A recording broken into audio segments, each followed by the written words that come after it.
السلام علیکم ورحمۃ اللہ وبرکاتہ نحمدہ ونصلی علی رسول الکریم اما بعد فاعوذ باللہ من الشیطان الرجیم بسم اللہ الرحمن الرحیم رب اشرح لی صدری ویسر لی امری واحلل عقدۃ من لسانی یفقہوا قولی آمین ثم آمین۔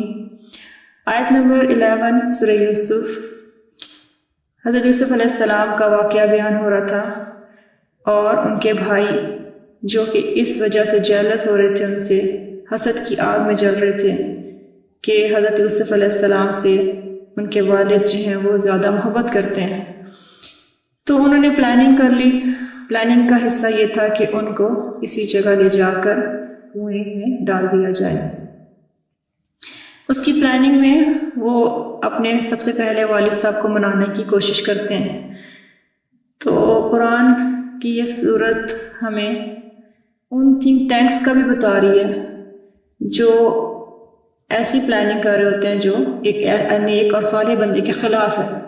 وہ تھنک ٹینکس ضروری نہیں ہوتے کہ وہ کوئی غیر مسلم قومیں ہی ہوں، بعض اوقات اپنے قریبی بھی ہوتے ہیں۔ تو یہاں پر قریبی لوگوں کا ذکر ہے، یعنی یوسف علیہ السلام کے اپنے ہی بھائی والد صاحب سے کیسے بات کرتے ہیں، حضرت یعقوب علیہ السلام سے کیسے بات کرتے ہیں۔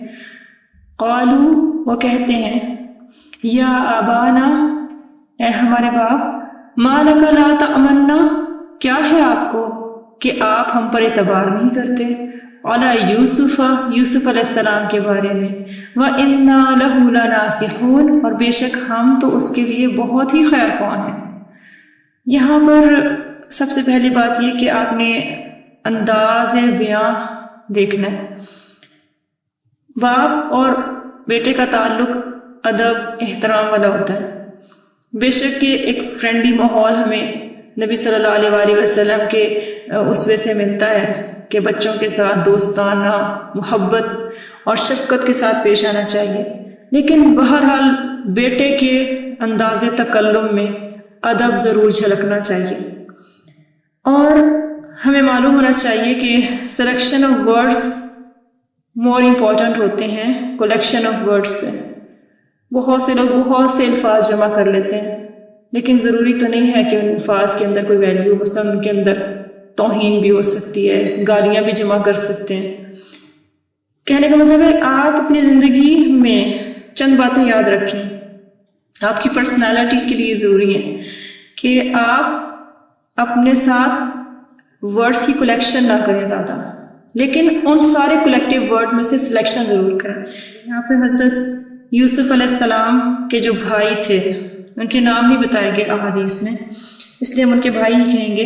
اپنے باپ سے جب بات کرتے ہیں تو ان کا انداز، ان کی سلیکشن آف ورڈز جو ہے وہ اتنی ڈفرینٹ ہوتی ہے کہ وہی ہمیں بتا دیتی ہے کہ ان کے اندر اپنے باپ کا کتنا ادب ہے۔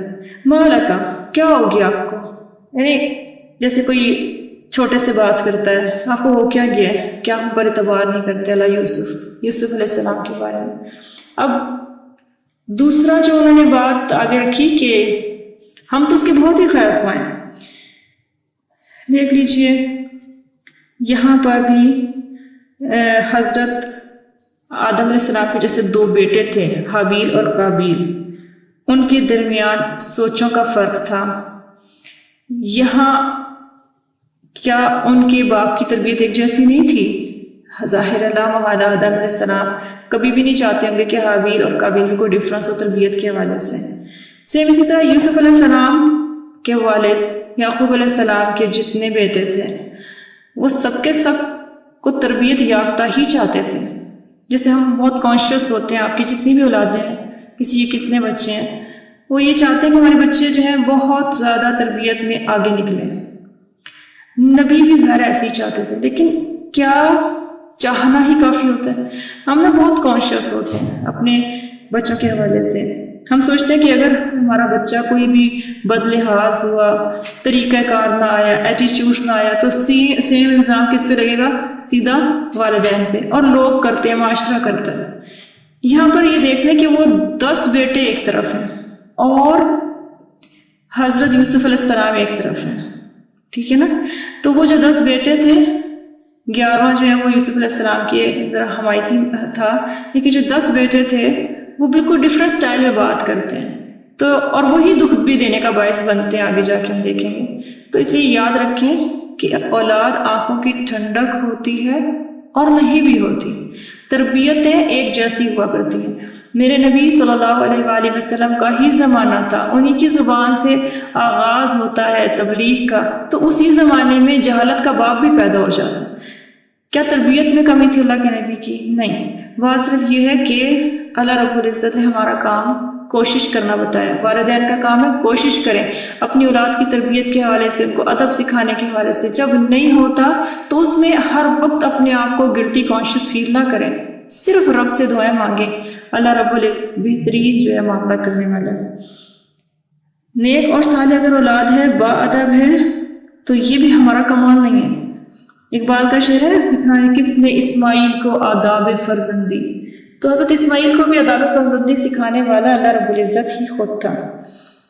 اس کی آیت میں جب وہ کہتے ہیں اِنَّ لَهُ لَنَاصِحُونَ، ہم تو بہت زیادہ خیر خواہ ہیں، تو یہ جملہ عمومی طور پہ اعتبار بڑھانے کے لیے ہوتا ہے، جہاں اعتبار نہیں ہوتا وہاں یہ جملہ بولا جاتا ہے۔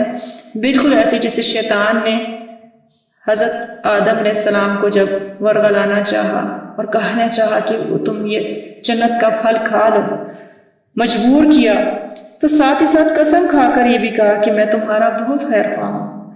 یعنی ایک دشمن کی پلاننگ میں پہلا سٹیپ یہ ہوتا ہے کہ وہ اپنے آپ کو دوسرے کا بے تحاشا خیر خواہ ظاہر کرے تاکہ وہ اس کے اوپر اعتماد کرے۔ ہمیں جب بھی موو کرنا ہے اپنے معاشرے میں، اپنے رب سے توکل کے ساتھ، اپنے رب سے بہترین ایک رابطے کے ساتھ دوسروں سے بات کرنی ہے، پھر اللہ رب العزت خود ہی آپ کو بتا دے گا کہ اعتبار کس پہ کرنا ہے اور کس پہ نہیں۔ اب آگے کہتے ہیں پلاننگ کا دوسرا حصہ، ارسلہ معنا، بھیج دو اس کو، کس کو؟ یوسف علیہ السلام کو، معنا ہمارے ساتھ، غدن کل، یرتع ویلعب، کچھ کھا پی لے گا، کچھ کھیل کود لے گا، وَإِنَّا لَهُ لَحَافِظُونَ، اور بے شک ہم اس کی حفاظت کرنے والے ہیں۔ یوسف علیہ السلام چھوٹے تھے، بھائی بڑے تھے، ایج ان کی چھوٹی تھی، کھیلنے کودنے والی ایج تھی، بچپن تھا، بچپن میں بچوں کو کھانا پینا کھیلنا کودنا پسند ہے۔ تو یہ پوائنٹ پکڑ لیا کہ ایک بچہ ہے، گھر میں نہ بٹھائیں، ہمارے ساتھ بھیج دیں، ہم حفاظت کرنے والے ہیں۔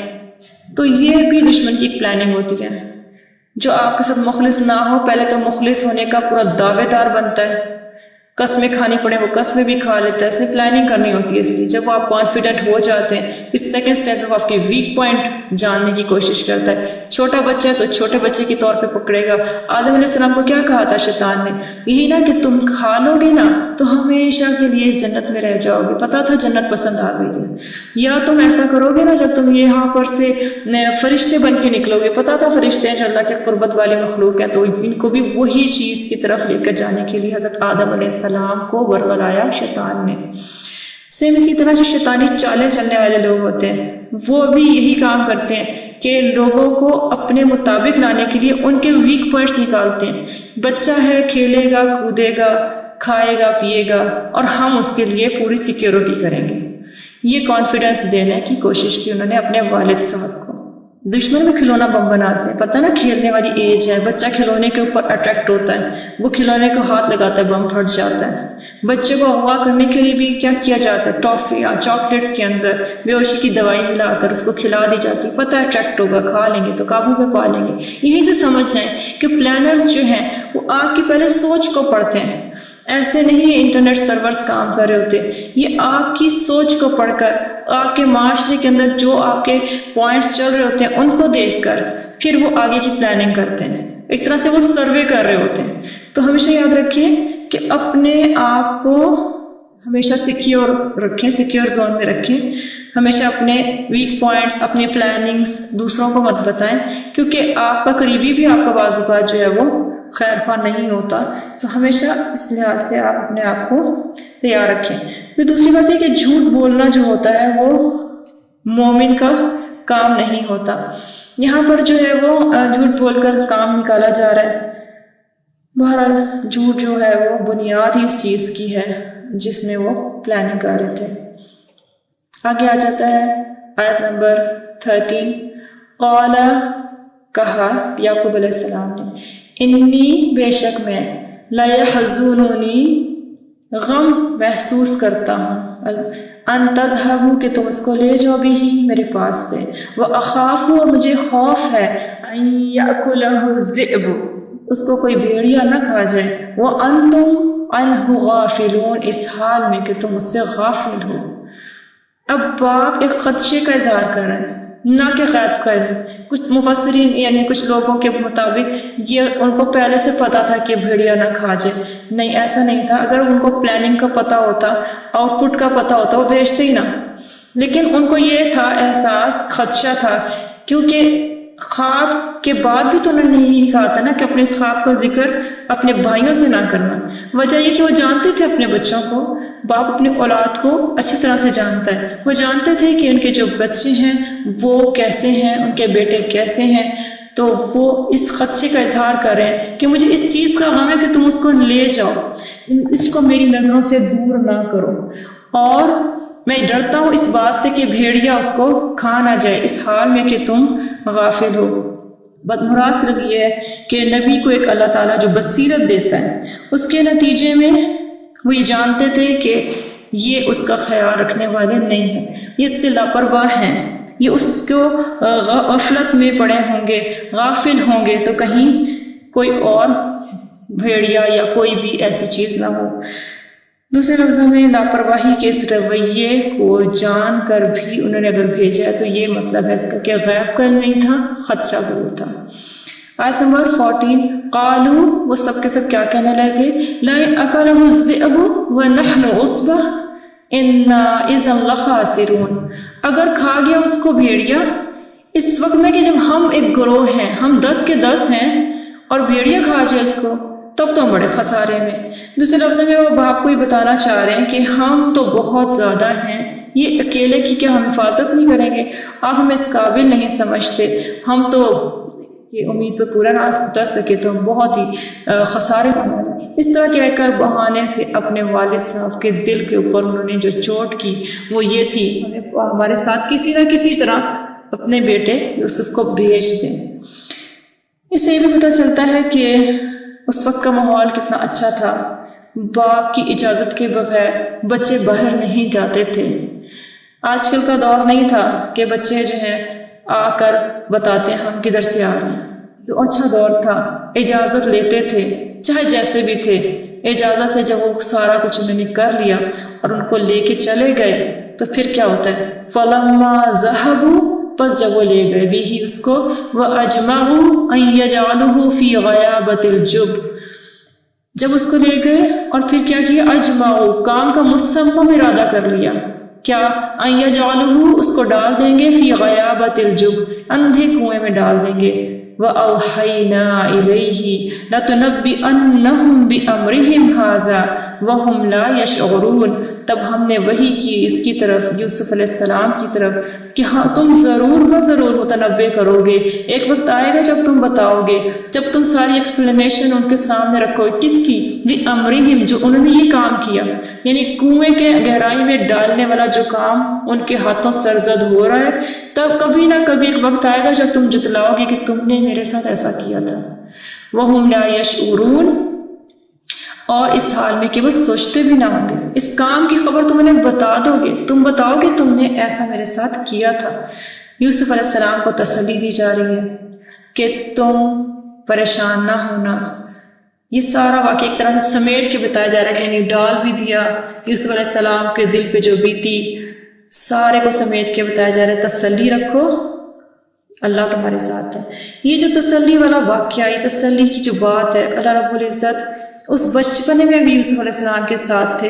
حق والے ہمیشہ ایک خاص طریقے کی تسلی میں ہوتے ہیں، ان کا دل اللہ رب العزت خود بخود جو ہے وہ ایک سکون میں لے آتا ہے۔ جیسے آپ نے پڑھا تھا کہ موسیٰ علیہ السلام کی جو والدہ تھی بے چین تھی اس بات پر کہ کہیں فرعون کو پتہ نہ چل جائے کہ یہ بچہ جو ہے وہ کس کا ہے، اور جب وہ بچہ جو ہے وہ چل پڑتا ہے سمندر پہ، رو رہا ہے، فرعون کے دربار میں چلا جاتا ہے، بھوکا بھی ہے، تو قریب تھا کہ وہ والدہ ظاہر کر دیتی اپنا آپ کی، میں اس کی والدہ ہوں، اللہ رب العزت نے ان کو حکمت سے چالا. یعنی یہ جو دل کی بے چینی تھی ان کی کس وجہ سے تھی کہ کہیں میرا بچے کو نقصان نہ ہو جائے. یہاں بھی ایک دل کی بے چینی حضرت یوسف کو لگی کہ ان کے ساتھ جو ناحق کیا گیا جا رہا تھا، لیکن ساتھ ہی اللہ نے ایک سکون دیا. حق والوں کو ہمیشہ اللہ سکون دیتا ہے کہ تم لازمی جو ہے اس بات کو مینشن کرو گے، ایک وقت آئے گا. وَجَاءُوا، وہ آ گئے سب کے سب. کون آ گئے؟ حضرت یوسف علیہ السلام کے بھائی.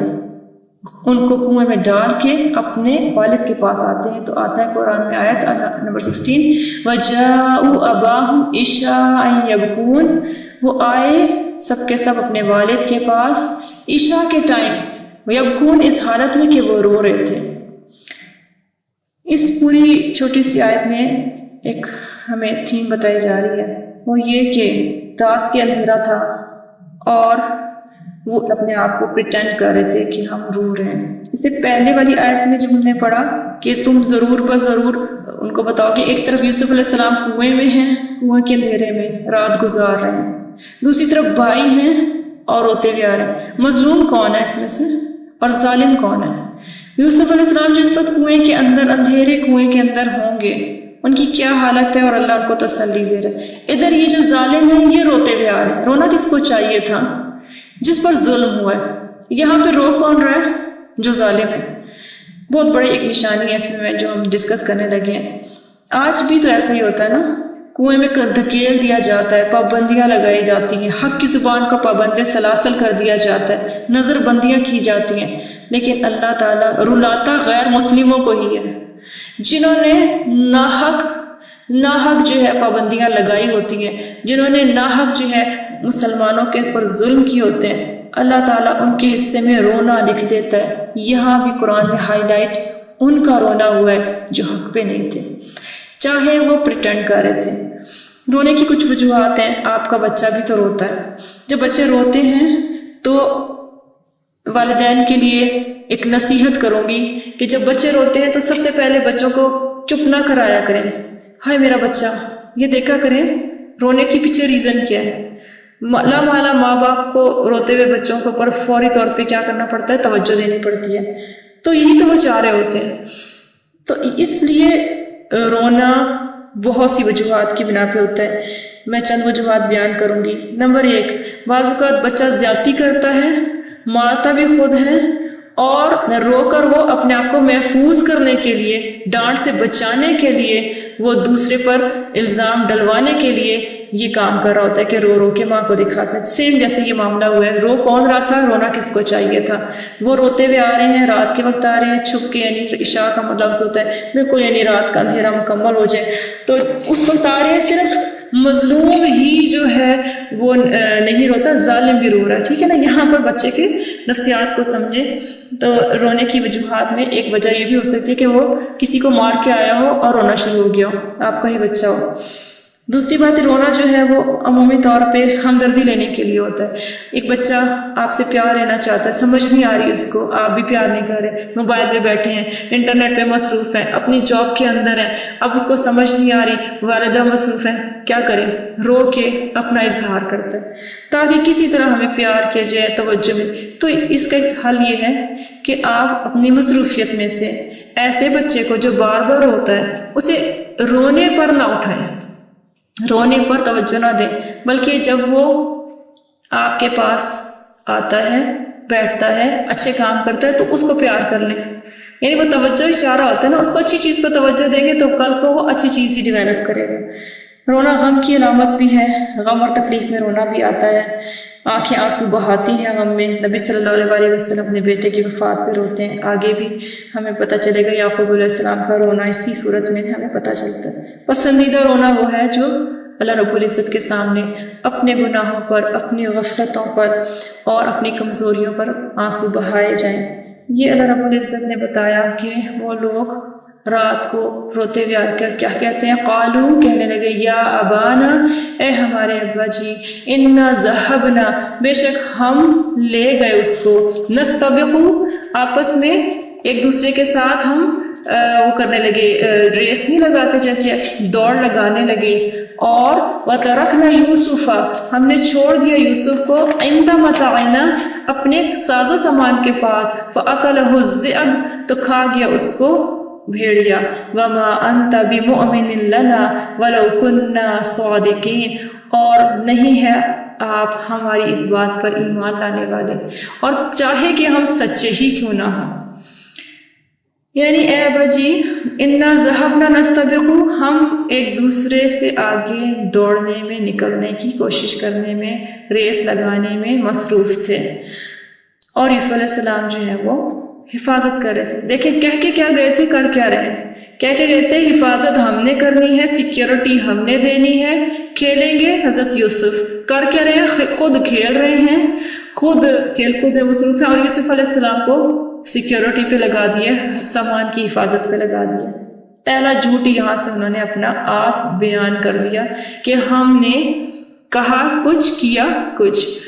پھر دوسری بات کہا کہ جب ایسا ہو گیا تو فَأَكَلَهُ الذِّئْبُ اب دیکھیں اگر کوئی بچہ روتا ہے اور اس کو کوئی تکلیف پہنچتی ہے یوسف علیہ السلام کو اگر کسی بھیڑی نے کھایا ہوتا تو لامحالہ اس کی چیخوں کی آواز آتی اور وہ اتنی دور چلے گئے تھے غفلت میں جو باپ نے کہا تھا تم غافل نہ ہو جانا وہ اتنی دور واقعی چلے گئے تھے کہ غفلت میں کہ ان کو تو آواز ہی نہیں آئی کہ اس کے رونے کی. ظاہر ہے جھوٹ بولنے کے لیے انہوں نے یہ ساری کہانی یا کور سٹوری بنائی اور اس کور سٹوری کی ساری خامیاں آپ کے سامنے ہیں. تو اپنی لاپرواہی کا اظہار بھی اس میں وہ کر رہے ہیں اور جس بیس پہ وہ لے کے گئے تھے وعدہ کر کے ہم حفاظت کریں گے اس کا اظہار بھی وہ خود ہی کر رہے ہیں اور ساتھ ہی ساتھ کہہ رہے ہیں کہ ہمیں پتہ ہے آپ ہماری بات کو مانیں گے نہیں. تو ظاہر ہے کیسے مانتے ہیں. وَجَاءُوا عَلَىٰ قَمِيصِهِ بِدَمٍ كَذِبٍ وہ آئے اس کی قمیص کو لے کر جھوٹا خون لگا ہوا تھا اس پہ یعنی اس کی قمیص کس حال میں تھی جھوٹا خون تھا. اب یہ دیکھیں قمیص کے اوپر خون تھا پھٹی بھی نہیں تھی ایسا خون جو کہ خود بتا رہا ہے کہ قمیص پر خون ہو اور وہ پھٹی نہ ہو تو بھیڑیا کیا صرف قمیص اتار کے حملہ آور اور بعد میں پتہ نہیں چل جاتا جھوٹ بولا ہے کہ نہیں. تو یہاں پر یہی بات کہ قمیص تھی اور خون کون سا تھا لگا ہوا اس پہ جھوٹا یہ لفظ استعمال کیا. کسی اور جانور کا یا کسی اور چیز کا خون ہوگا. بہرحال فوراً ہی چونکہ یوسف علیہ السلام کے والد کو پتہ چل گیا کہنے لگے قال بل سولت لکم انفسکم امرا بے شک کالا کہنے لگے بل سولت لیکن یہ سہولت میں آ گیا تمہارے لیے آسان بنا دیا گیا تمہارے لیے کیا تمہارے نفسوں کو یہ آسان بنا دیا امرن یعنی یہ جھوٹ بولنا اس کو گھڑنا تمہارے نفس امارہ نے آسان بنا دیا. نفس امارہ نے برائی کی ترغیب دی تم نے عمل کیا اس کے بعد جھوٹ پر جھوٹ بولا پلانر پورے کے پورے جھوٹے تھے اور پھر جب تم نے یہ کر لیا تو میرا عمل کیا ہوگا. یہاں باپ کی ڈگنیفائی پرسنالٹی کو بتایا جا رہا ہے اتنی خوبصورت پرسنالٹی.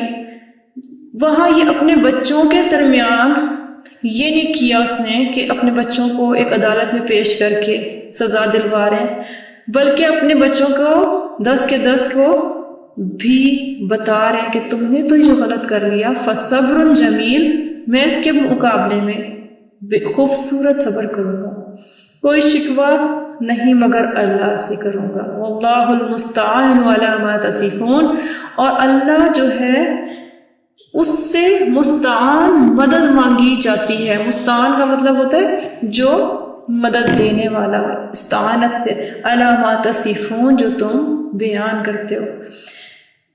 دیکھیں ان کو پتا تھا یوسف علیہ السلام کو کہ حضرت یعقوب علیہ السلام کو پتا تھا کہ یوسف علیہ السلام نے کچھ خواب دیکھا ایسا جس میں ایک وقت آئے گا کہ وہ رفت اتمام نعمت کے ساتھ تعویل الاحادیث کی تعلیم کے ساتھ ان کو نعمت ملے گی نبوت ملے گی. یہ خواب کا ایک طرح سے ان کو آئیڈیا تھا. تو جب تک وہ پورا نہیں ہو جاتا یوسف علیہ السلام دنیا سے نہیں جا سکتے تھے. باپ کو یہ کانفیڈنس تھا وہ آرام سے کہہ گئے اور بتا گئے میں اس پر جو تم نے کہہ دیا اللہ سے مدد مانگوں گا. یہاں پر وہ صبر کرتے ہیں باویلا نہیں کرتے. پھر اس کے بعد کیا آتا ہے وجاءت سیارۃ پھر آیا ایک قافلہ فارسلوا واردہم پھر بھیجا اس نے اپنا پانی لانے والا فادلی دلوا تو اس نے اپنا ڈول کو لٹکا دیا. یہ جو قافلہ گزر رہا تھا کنویں کے پاس سے اس نے پانی لینے کے لیے کسی کو بھیجا، اور جب اس نے اپنا ڈول نیچے لٹکایا پانی کے ساتھ اس کو بچہ بھی نظر آ گیا، یوسف علیہ السلام کہنے لگا قال یا بشرا ھذا غلام، خوشخبری ہو یہ تو ایک لڑکا ہے، وَأَسَرُّوهُ بِضَاعَةٍ، چھپا لیا اس کو انہوں نے کیسے؟ سامان تجارت بنا کے، واللہ علیم بما یعملون، اللہ جانتا تھا جو عمل کر رہے ہیں۔ انہوں نے دیکھا یہ تو بچہ ہے، اس کو وہ فائدہ مند مال کے طور پہ، سامان تجارت کے طور پہ انہوں نے اس کو چھپا لیا۔ دوسرے لفظوں میں انہوں نے اس کے ساتھ ہی جب دیکھا تو پلان کر لیا کہ ہم اس کو بیچ دیں گے، اور یہی عمل اللہ رب العزت جو ہے وہ جانتا تھا۔ تو یہاں پر اگلی آیت میں جو ہم پڑھیں گے، وَشَرَوْهُ بِثَمَنٍ بَخْسٍ دَرَاهِمَ مَعْدُودَةٍ، پھر بیچ دیا انہوں نے اس کو چند معدودہ، چند درہم کے بدلے، بہت ہی کم قیمت میں، اصل قیمت سے کم قیمت میں، بخس کہتے ہیں اصل قیمت سے کم قیمت، وَكَانُوا فِيهِ مِنَ الزَّاهِدِينَ، اور وہ اس سے رغبت رکھنے والے نہ تھے۔ رغبت کیوں نہیں رکھنے والے تھے؟ اس کی وجہ یہ تھی کہ وہ چاہتے تھے کہ جلد از جلد سے جان چھڑائی جائے، پتہ تھا یہ کسی اور کا ہے، ہمارے تو صرف ہاتھ لگائے، یہ نہ اس کا اصل بھائی بند پیچھے سے کوئی رشتہ دار یا جو بھی آ کے ہم سے چھین کے لے جاؤ، یا ہم ہی پکڑے جائیں، جلد از جلد سے جان چھڑا کر کچھ کم عدد والے درہم میں اس کو بیچ دیا۔ اور یہ کام انہوں نے اس لیے کیا کہ اللہ رب العزت کے ایک فیصلے کے ساتھ یہ بات طے تھی کہ یوسف علیہ السلام کو کنویں سے بلندی ملنی تھی، کنویں میں جانا تھا تو مصر تک پہنچنا تھا، کنویں میں جانا تھا تو مصر کے راستے کا آغاز ہونا تھا۔ کہتے ہیں نا اِنَّ مَعَ الْعُسْرِ یُسْرًا، بے شک ہر تنگی کے ساتھ آسانی ہے۔ زندگی میں یہاں تک جو ہم نے پڑھا آج ایک میسج ہمیں ملتا ہے، کبھی بھی مشکل میں پڑیں تو مایوس نہ ہوں، ہمیشہ یہ سوچیں میری یہ مشکل مجھے کل کو ایک بہت خوبصورت راستے کی طرف موڑ دے گی۔ جتنے بھی لوگ ہیں اس دنیا میں جو کامیابی کی سیڑھیاں چڑھے ہیں، انہیں اپنی زندگی میں کوئی نہ کوئی ایسا ٹرننگ پوائنٹ ضرور ملا ہے جس کے بعد وہ کامیابی کے راستے پر دوڑنا شروع ہوگا۔ ہمیشہ یاد رکھیں روٹین لائف ہر کوئی گزار رہا ہے، جب روٹین سے ہٹا جاتا ہے اور کوئی ایسا ایونٹ ہوتا ہے جو عام لحاظ سے فرق ہوتا ہے، وہیں سے اللہ تعالیٰ کمال کے راستے کھول دیتا ہے۔ تو اپنی زندگی میں یاد رکھیں اللہ رب العزت نے آپ کو اگر کسی مشکل میں ڈال دیا تو اس مشکل کے بعد بہت بڑی آسانی ہے۔ ایک والدہ کی حیثیت سے اپنی اولاد کے لیے آپ جتنے فکر مند ہوتے ہیں، تو میں جب حضرت امام بخاری کی والدہ کو دیکھتی ہوں، ان کے شوہر فوت ہو جاتے ہیں، یعنی امام بخاری کے والد صاحب فوت ہو جاتے ہیں، والدہ ان کی تربیت کرتی ہیں، اور ایک وقت آتا ہے چھوٹے ہوتے میں کہ ان کی بینائی بھی چلی جاتی ہے۔ دیکھیں والد بھی نہیں ہے، بیٹا ہے نشانی کے طور پہ، اور اس کی بینائی بھی چلی جائے۔ یہی وہ ایونٹ تھا جب لگا کیا ہوگا ان کو، مجھے بھی اندھے کنویں میں ڈال دیا گیا۔ دعائیں، اتنی دعائیں کہ جو نعمت آنکھیں ہیں، یہ آنکھیں واپس آ جائیں، میرا بیٹا تیرے دین کو پڑھے آنکھوں سے ذریعے، ان نعمتوں کو پا کر ان کا شکر ادا کرنے والا بنے، اور وہ دعائیں رنگ لاتی ہیں۔ اور ایک صبح ایسی ہوتی ہے جس میں ان کے بیٹے کی بینائی دعاؤں کی وجہ سے لوٹ آتی ہے۔ اس کے بعد انہوں نے سارے علوم کو ایک طرف، نبی صلی اللہ علیہ وآلہ وسلم کی احادیث کے اوپر ریسرچ کرتے ہیں۔ حضرت امام بخاری ایک کتاب لکھتے ہیں صحیح بخاری کے نام سے، جو آج سب سے زیادہ اتھینٹک بک سمجھی جاتی ہے حدیث کے دنیا میں۔ ایک ماں کی دعائیں تھیں پیچھے۔ تو یاد رکھیں کہ دعائیں کبھی رد نہیں جاتی، اور یہ دعائیں مانگی کہاں جاتی ہیں؟ کسی مشکل حالات میں۔ تو ہر تنگی میں آسانی کے ساتھ آپ کو اللہ رب العزت نے جوڑ دیا ہے۔ مَعَ الْعُسْرِ یُسْرًا، ہمیں نظر نہیں آ رہا ہوتا، اس لیے تنگی بھی رحمت بن جاتی ہے۔ آپ اگر آج کسی تنگی کے حالات میں ہیں، آج اگر آپ پاکستان میں مشکل معیشت کے حالات سے گزر رہے ہیں، آج اگر کشمیری لاک ڈاؤن کے اندر اپنے آپ کو ابھی تک جو ہے مشکل حالات کا سامنا کرنے پر مجبور محسوس کرتے ہیں، تو ایک وقت آئے گا جب آسانیوں کا سورج نمودار ہوگا انشاءاللہ۔ کبھی نہ گھبرائیں، کبھی نہ مایوس ہوں، اپنے رب پہ بھروسہ کریں، ہاں صبر جمیل کو پکڑ لیں۔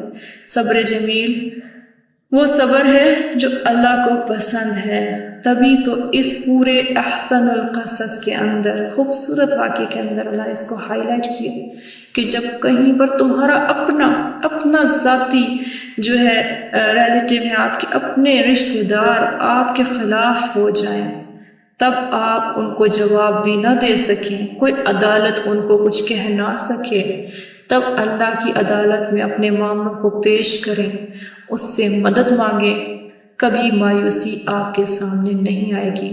ہاں ایک بات یاد رکھیں، ہمیشہ حق پر رہیں، ناحق ظالم خود نہ بنیں۔ ناحق ظالم بننے سے آپ کو جھکنا پڑے گا، اور اگر آپ مظلوم ہیں تو ایک دن ظلم آپ کے سامنے جھکے گا۔